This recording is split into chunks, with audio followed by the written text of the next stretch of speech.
할렐루야. 네, 우리 예수님 부활하셨습니다. 우리 예수님 살아계십니다. 오늘도 부활하신 예수님께서 우리들의 심령에 평화와 은혜와 기쁨을 더하실 줄로 믿습니다. 오늘도 가정에서 영상으로 동시에 예배드리는 성도님들에게도 우리 주님의 은혜가 넘쳐나기를 간절히 바랍니다. 지난 주간 우리는 고난주간 새벽기도회로 한 주간을 새벽에 모이면서 기도할 수 있었습니다. 주로 요한복음 18장과 19장을 중심으로 6일 동안 묵상을 했습니다. 그 내용은 예수님이 겟세마네 동산에서 체포되신 내용, 그리고 베드로의 부인의 말, 3번이나 예수님을 부인했던 사건이죠. 그리고 예수님의 순환과 죽음과 장래에 이르기까지 우리는 그 말씀을 연속적으로 묵상해 왔습니다. 요한복음에는 예수님이 십자가상에서 말씀하신 가상 7원 가운데 3마디의 말씀이 소개됩니다. 첫 번째는 여자여 보소서 아들이니이다 하면서 제자 요한에게 보라 내 어머니라, 어머니를 의탁하는 그런 말씀입니다. 두 번째는 내가 목마르다 하는 말씀입니다. 갈증을 느끼신 예수님은 그의 몸에서 피와 물이 빠져나갈 때 한없는 목마름을 갈증으로 표현하셨습니다. 그러나 그것은 바로 성경의 약속을 이루는 성취되는 말씀이라고 설명하시죠. 자, 그 다음 마지막 말씀이 다 이루었다 하는 말씀입니다. 원어로 보면 테텔레스타이라는 그런 말씀인데, 이것은 메시아에 대한, 예수님에 대한 구약의 예언이 다 응하였다, 다 성취되었다, 이루었다는 의미를 가지고 있는 것이죠. 또 인간의 죄값을 예수님께서 완벽하게 다 치르심으로 우리의 구원이 완성되었다는, 그래서 이루어졌다는 그런 완성의 의미를 담고 있습니다. 또한 성소와 지성소를 가로막고 있는 휘장이 찢어짐으로써 바로 이제 우리는 예수님의 이름으로 누구나 하늘 아버지께 나아가는 길이 활짝 열린 것이 완성되었다는 주님의 선언으로 읽을 수가 있습니다. 자, 이렇게 예수님은 이제 숨을 거두시고 그리고 예수님의 장례를 치러야만 했는데 지하들은 다 뿔뿔이 흩어지고 도망갔기 때문에 장례 치를 사람이 아무도 없었습니다. 거기에는 예수님의 육신적 어머니 마리아와 또 다른 마리아, 막달라 마리아 몇 명의 여인이 지켜보고 있을 뿐이었습니다. 그때 전혀 드러나지 않았던 2명의 제자가 나타났습니다. 한 사람은 공회원인 아리마대 사람 요셉이고 또 한 사람은 한밤중에 예수님을 찾아와서 거듭남에 대해 질문했던 니고데모였습니다. 두 사람은 빌라도에게 가서 예수님의 시신을 달라고 요청했고 허락을 받습니다. 빌라도가 보낸 백부장이 예수님의 죽음을 확인한 후에 시신을 내어주었습니다. 어디 먼 데로 옮길 그런 시간적 여유도 없습니다. 마침 아리마대 사람 요셉에게 아직 사용하지 않은 무덤이 있었기 때문에 예수님이 죽으신 골고다 언덕 바로 옆 동산에 그의 새 무덤이 있었기 때문에 그 무덤에 예수님을 모시게 됩니다. 니고데모는 또 32kg 정도의 향유를 가지고 와서, 침향을 가지고 와서 예수님의 장례를 돕습니다. 그러나 이것은 시간적으로 매우 부족한 시간이었습니다. 그러나 그 모든 준비한 양은 어느 왕족의 장례에도 뒤지지 않을 정도로 충분한 것이었습니다. 그래서 예수님은 죽으신 후에도 그분이 이 땅에 왕으로 오셨음을 우리에게 암시해주고 있는 것입니다. 자, 예수님의 장례가 빠른 시간 내에 맞춰졌을 때 어떻습니까? 이제 대제사장과 바리새인들은 예수님의 생전의 말씀이 생각났습니다. 저가 말하기를 자기가 죽으면 3일 후에 다시 살아난다고 했는데 혹시 저 예수의 제자들이 예수의 시신을 훔쳐가고 예수가 살아났다고 이렇게 소문을 내면은 혼란이 일어나지 않겠느냐? 이렇게 그들은 핑계를 대면서 빌라도에게 요청을 했습니다. 그래서 그 예수님이 장례된 그 동굴의 무덤 입구에 큰 바위돌로 그 입구를 막고 빌라도의 봉인을 내서 누구도 그것을 떼어내지 못하게 합니다. 그리고 로마의 군사들이 창과 칼을 가지고 철통같이 경비를 서게 했습니다. 어찌 보면 그들은 혹시 예수님이 정말 그의 말대로 살아나면 어떡할까 하는 그런 두려움도 있었을 것입니다. 그러나 이제는 빌라도에게 요청을 해서 철통같이 예수님의 무덤을 지키게 하니 마음에 조금 안심이 되었을 것입니다. 더더욱 그 무덤을 막은 바위돌은 워낙 큰 것이기 때문에 20여 명의 장정이 달려붙지 않으면 도저히 옮길 수도 없는 그런 바위였습니다. 자, 여러분, 이 모든 상황은 무엇을 말씀해 줍니까?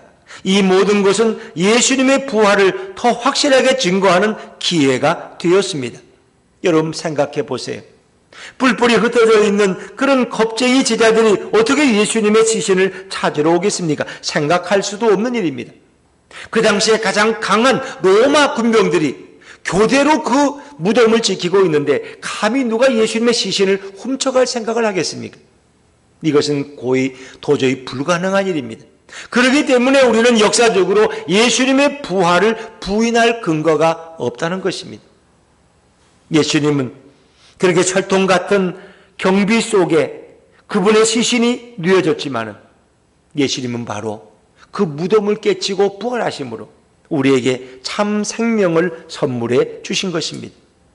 철통 같은 경비 속에서도 우리 예수님은 죽음과 사망의 권세를 깨치고 바로 이 아침에 생명으로 부활하신 것을 믿으시기를 바랍니다. 무덤도 로마 군병도 철통 같은 경비도 예수님의 부활만은 막을 수가 없었습니다. 그래서 부활은 가장 확실한 사건이요, 부인할 수 없는 명백한 증거를 가지고 있습니다. 왜냐하면 로마 군병들이 바로 증인이 되었기 때문입니다. 그들이 바로 오늘 부활을 입증하고 있습니다. 또한 부활은 기독교의 뿌리이고 본질입니다. 부활이 없으면 우리의 신앙은 아무런 의미가 없습니다.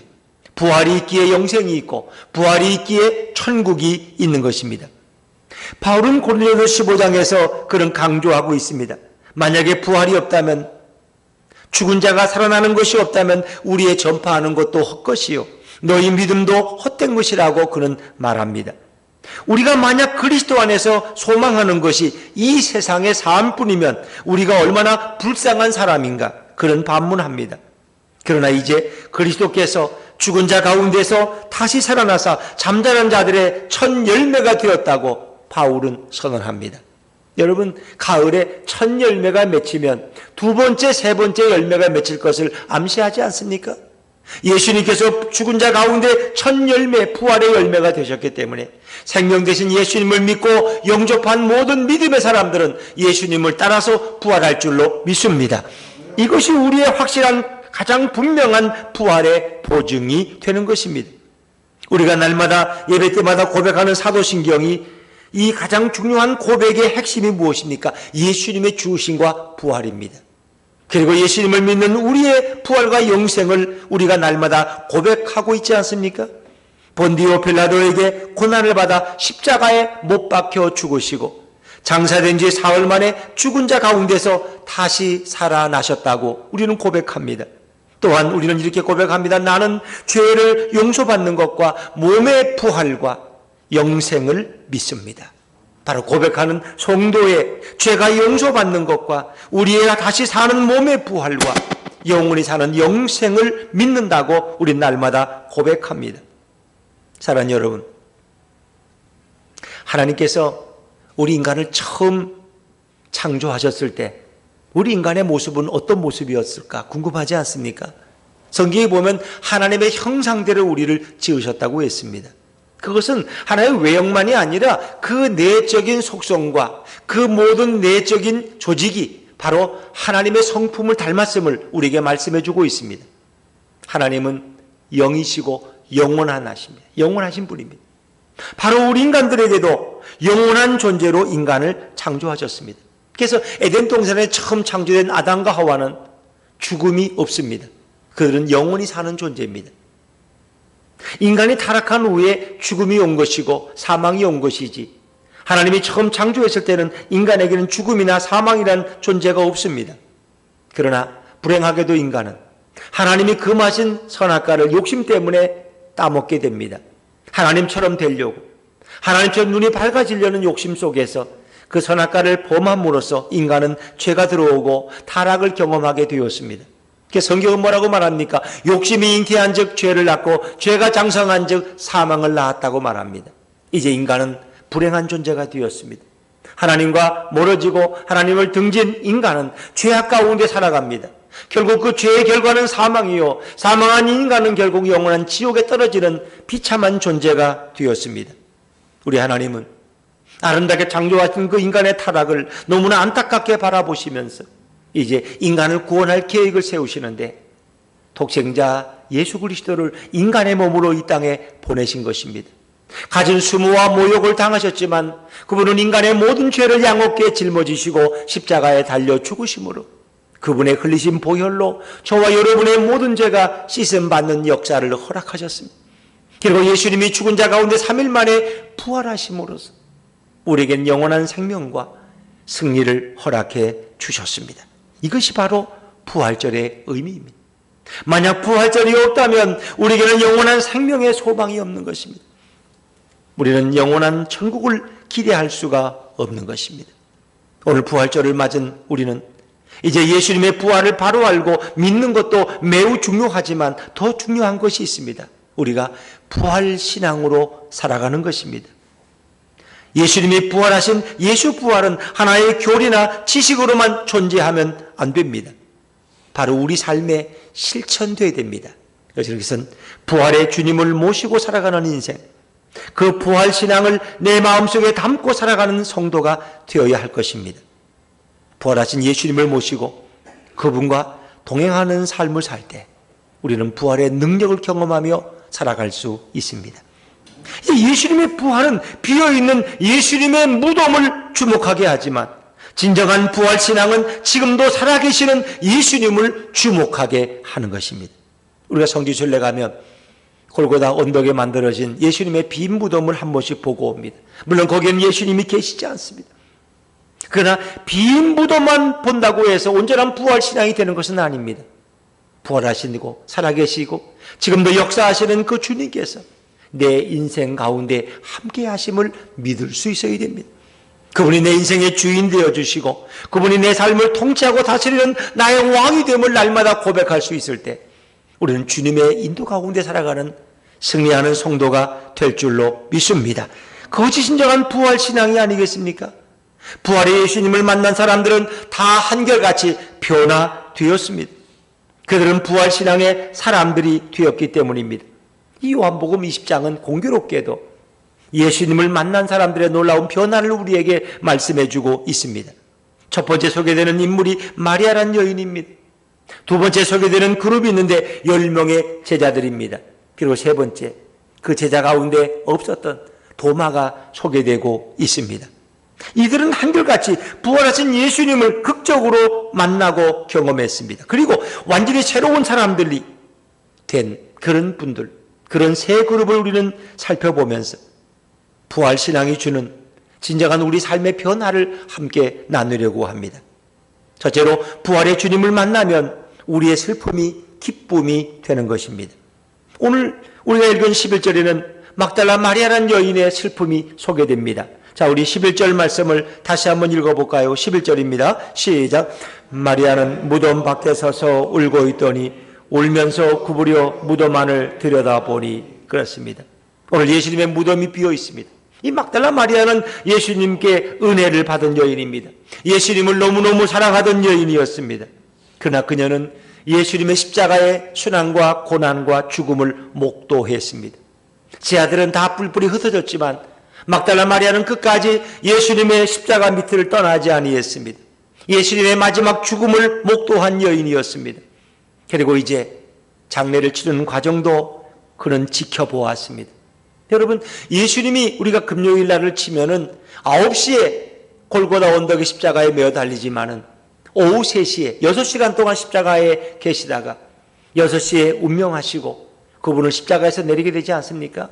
근데 유대인들은 이제 그들이 말하는 안식일이라는 개념은 바로 금요일 6시부터 토요일 밤 6시까지가 안식일의 개념입니다.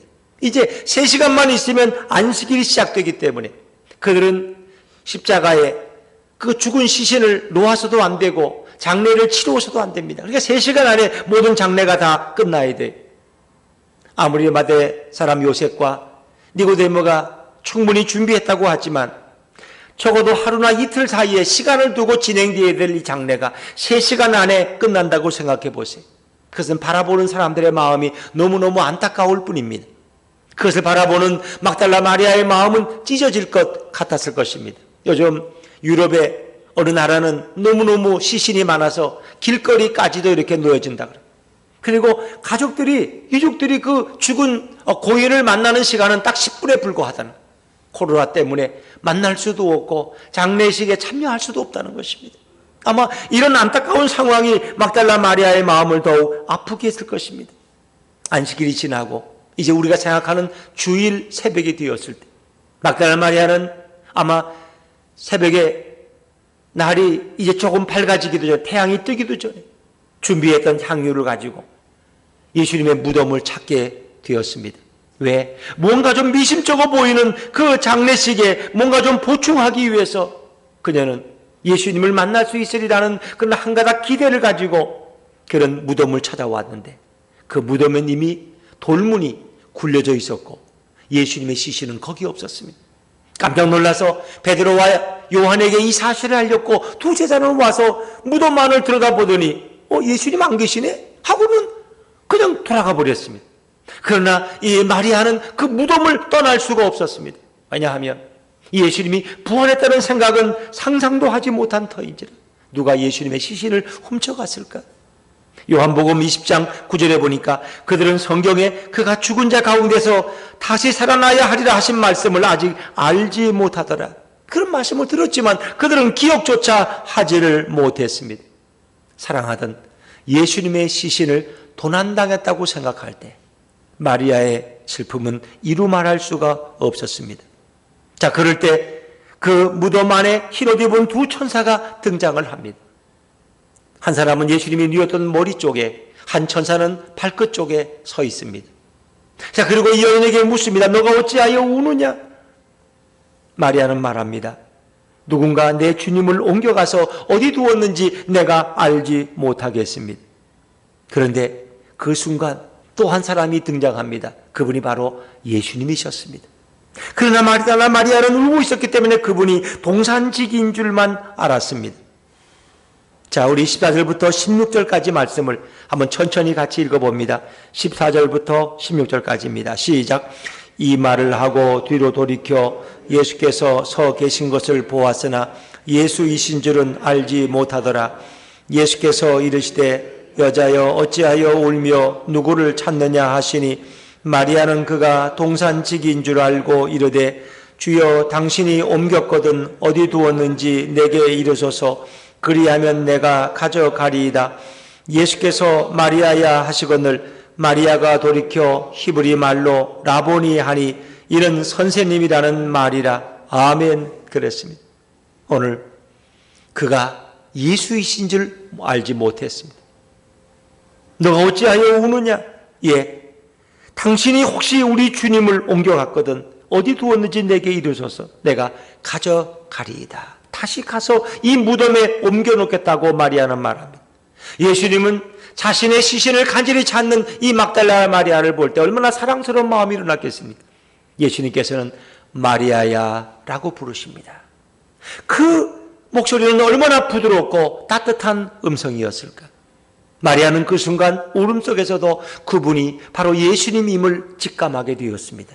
너무나 낯익은, 너무나 많이 들었던 예수님의 평화로운 목소리였습니다. 깜짝 놀랐어요. 그리고 그 여인은 너무 놀라서 라보니 하고 소리칩니다. 선생님 하는 그런 말입니다. 오늘 예수님을 향해서 선생님하고 소리치던 그 마리아의 모습은 어떤 모습이었을까? 슬픔이 잠겨있던 얼굴이 기쁨으로 활짝 피어나지 않았겠습니까? 눈물을 흘리던 그 눈에는 이제 기쁨이 충만했을 것입니다. 시편 30편 11절의 말씀처럼 그의 슬픔이 변하여 춤이 되었을 것입니다. 그가 내 베옷을 벗기고 기쁨으로 뛰뛰우셨다는 그 축복을 오늘 막달라 마리아는 경험하게 되었을 것입니다. 살아계신 예수님, 부활하신 예수님을 만나는 사람은 누구나 이런 슬픔이 변하여 기쁨이 될 줄로 믿습니다. 오늘 우리의 이름을 부르시는 그 주님의 음성을 여러분이 들을 수 있기를 바랍니다. 그럴 때 세상에서 경험한 우리의 슬픔은 떠나가고 사라지고 우리에게 기쁨만이 충만하게 될 것입니다. 그렇습니다. 예수 믿는 사람들은 슬픔에 잠겨 있지 않습니다. 왜냐하면 부활신앙을 가졌기 때문에 사랑하는 내 가족을 사별하며 떠나보낼 때에도 그 슬픔을 오랫동안 간직하지 않습니다. 왜냐하면 하나님의 나라에서 다시 만날 것을 우리는 알고 있기 때문입니다. 인생의 어떤 고난과 시련 속에서도 오늘 믿는 성도들은 결코 슬픔을 오래 간직하며 우울해하지 않습니다. 주님이 주시는 그 부활의 기쁨이 우리를 지배하고 다스리기 때문입니다. 오늘 막달라 마리아, 무덤 앞에 서서 슬피 울고 통곡하던 그 여인은 기쁨이 충만한 존재가 되었습니다. 두 번째로, 부활의 주님을 만나면 공포가 변하여 평강이 되는 것입니다. 예수님이 십자가에서 죽은 후에 10명의 제자들은 공포에 짓눌려 있었습니다. 그들은 다락방에 문을 꼭꼭 걸어 잠그고 숨소리까지 참으면서 두려움과 공포에 떨고 있었습니다. 예수님이 한창 인기를 누릴 때는 그들은 기세등등했던 사람들입니다. 우리 예수님만 모시고 가면 어디 가든지 환영받을 수 있어. 그러나 호산나라고 외치던 그 수많은 환영의 무리들이 바라바 대신 저 예수를 십자가에 못 박으라는 분노의 얼굴들로 바꿔졌을 때 제자들은 한없는 두려움을 갖게 되었습니다. 예수님이 처참한 모습으로 십자가에서 숨을 거두셨을 때 먼 발치서 바라보던 제자들은 다 뿔뿔이 흩어져서 다락방에 숨어 대낮이 되어도 두문불출하고 아무것도 할 수 없었습니다. 자신들도 언젠가는 저렇게 예수님처럼 되리라는 그 공포 속에서 저희들은 떨고 있었습니다. 인간은 인생을 살면서 늘 두려움과 공포를 경험할 때가 많이 있습니다. 그런 인간의 속성을 설명하는 재미있는 이야기가 있지 않습니까? 한 신선이 지나가다 보니까 고양이가 뭔가 벌벌 떨고 두려워하고 있어요. 고양아, 너는 뭘 걱정하냐? 도대체 너가 뭐 때문에 공포에 떨고 있냐? 아이고, 모르는 소리 하지 마세요. 저는 개가 너무 무서워요. 개만 보면 저를 해칠 것 같아서 어떻게 편안하게 잠을 잘 수가 없어요. 아, 그렇구나. 내가 도와줘야지. 그래서 이 신선은 그 고양이를 어떻게 개로, 강아지로 바꿔줬어요. 이제 그러면 너는 걱정이 없겠다. 이제 편안하게 잠잘 수 있겠다. 그랬더니 다음날 봤더니 이 개도 또 벌벌 떨고 있어요. 아니, 너는 고양이보다 한 수 위인데 뭘 걱정하느냐? 그랬더니 이 개가 그런 말 하지 마시라고. 난 호랑이가 나타날까 봐 잠을 못 자겠다고. 호랑이가 너무 무섭다. 아, 그렇구나. 너를 호랑이로 만들어줘야 되겠구나. 그래서 호랑이를 만들어주고 며칠 후에 다시 호랑이를 만났더니 역시 호랑이가 두려워 벌벌 떨고 있는 거예요. 너 또 왜 그렇게 뭐가 무서워서 떨고 있냐? 호랑이가 말합니다. 나는 사냥꾼의 총이 너무 무섭다고. 언제 그 총알에 맞아 죽을지 모르기 때문에 잠을 이룰 수가 없다는. 그때서야 신선이 그거는 네 팔자구나. 나도 어떻게 할 수 없다. 여러분, 타락한 인간에게는 이 두려움과 공포가 찾아오는 것입니다. 아무리 여건이 좋고 환경이 좋아도 그는 또 걱정하고 또 염려하는 것입니다. 대학 들어가는 것도 힘들지만 대학을 들어간 대학생들도 늘 미래에 대한, 자기의 미래에 대한 불안 때문에 두려움으로, 공포 때문에 잠을 이루지 못할 때가 많다는 것입니다. 취업을 앞두고 공부하고 준비하는 많은 젊은이들이 오늘도 내가 취업에 실패하면 어떡하나? 5번째 미끄러졌는데 6번째 또 실패하면 어떡하나? 이가 영영이 취업하지 못하고 장가도 가지 못하고 그냥 주저앉으면 어떡하나? 그 공포가 자기들을 감싸온다는 것입니다. 그러면 그 어려운 경쟁을 뚫고 대기업에 취업을 했으면 마음이 평안할까요? 그렇지 않다는 것입니다. 윗사람 아랫사람 눈치 보는 게 너무 두렵고 이 회사에서 언제 무능하다고 잘릴지 몰라서 이 두려움 때문에 평안할 수가 없다는 것입니다. 이것이 타락한 인간의 속성이 아닙니까? 누구만이 우리에게 평안을 줄 수 있을까요? 부활하신 예수 그리스도만이 우리에게 참 평안을 주실 줄로 믿으시기를 바랍니다. 자, 그런데 오늘 제자들이 숨어있는 이 다락방에 예수님께서 찾아오셔서 그들에게 평안을 선물하셨습니다. 자, 우리 오늘 19절 말씀을 한번 같이 읽어볼까요? 19절입니다. 19절 시작. 이날 곧 안식 후 첫날 저녁 때에 제자들이 유대인들을 두려워하여 모인 곳에 문들을 닫았더니 예수께서 오사 가운데 서서 이르시되 너희에게 평강이 있을지어다. 아멘. 평강, 그 샬롬을 예수님은 선물하고 계십니다. 그런데 이들은 보고 예수님이 혹시 유령이 아닌가? 깜짝 놀랐어요. 그때 예수님은 손과 옆구리에 상처를 보여주시니 그때서야 우리 예수님이 맞구나. 그들은 기뻐했다고 합니다. 예수님은 다시 그들에게 평강을 선물하십니다. 자, 우리 오늘 21절 말씀을 한 번 더 읽죠. 21절입니다. 시작. 예수께서 또 이르시되 너희에게 평강이 있을지어다. 아버지께서 나를 보내신 것 같이 나도 너희를 보내노라. 아멘. 그렇습니다. 오늘 예수님을 만난 제자들, 평안을 선물 받은 그들은 계속 두려워했을까요? 아니에요. 주님이 주시는 샬롬이 그들을 감싸기 시작했습니다. 예수님이 부활하셨구나. 예수님이 살아계시는구나. 주님이 주시는 평안과 이 성령의 역사 가운데 그들은 담대함을 얻을 수 있었어요. 그들은 이제 더 이상 문을 속에 문을 잠그고 숨어있는 존재들이 아니라 문을 박차고 달려나가서 예수님의 부활을 증언하는 존재가 되지 않습니까? 요한복음 16장 33절에 보니까 이것을 너희에게 이르는 것은 너희로 내 안에서 평안을 누리게 하려 함이라. 세상에서는 너희가 환난을 당하나 담대하라. 내가 세상을 이기었노라. 세상을 정복하시고 세상을 이기신 우리 예수님께서 오늘 우리 모두에게 참 평안을 부어주실 줄로 믿습니다. 우리는 예수의 이름으로 이 모든 두려움과 공포를 몰아내고 주님이 주시는 위로와 평강 가운데 오늘도 감사하며 살아가야 할 것입니다. 부활의 주님을 만나면 사람은 반드시 변화됩니다. 부활의 주님을 만난 마리아는 이제 슬픈 통곡이 아니라 기뻐하며 찬양하는 인생이 되었습니다. 제 아들에게 가서 내가 부활하신 예수님을 만났다고 그 여인은 소리치게 됩니다. 오늘 공포와 두려움에 떨던 제 아들은 부활하신 예수님을 만났을 때 참 샬롬 평안을 소유하게 되었습니다. 마지막 부활의 주님을 만난 또 한 사람 도마는 의심하던 자리에서 진정한 믿음의 확신을 가지게 되었습니다. 도마가 없을 때 예수님은 제 아들을 찾아오셨습니다. 도마가 이제 외출을 갔다가 돌아와 보니 제 아들은 기쁨 가운데 있었습니다. 평안이 그들을 지배하고 있었습니다. 예수님이 살아나셨어. 예수님이 우리를 찾아오셨어. 내가 눈으로 봤다고. 그러나 도마는 그게 영시답지가 않아요. 왜? 자신이 없을 때 하필이면 예수님이 오셨을까? 뭔가 거기에 대한 부정적인 생각을 갖게 됐어요. 그래서 도마는 선언합니다. 내가 예수님을 만져보지 않고서는, 그 상처에 손을 넣어보지 않고서는 나는 믿을 수 없어. 도마는 매우 부활에 대한 부정적인 그런 생각을 가지게 됩니다. 자, 우리 오늘 25절 말씀을 다시 한번 읽어볼까요? 25절입니다. 시작. 다른 제 아들이 그에게 이르되 우리가 주를 보았노라 하니 도마가 이르되 내가 그의 손에 못자국을 보며 내 손가락을 그 못자국에 넣으며 내 손을 그 옆구리에 넣어보지 않고는 믿지 아니하겠노라 하니 아멘. 그렇습니다. 오늘 도마는 부활에 대해서 매우 부정적인 사람이 되었습니다.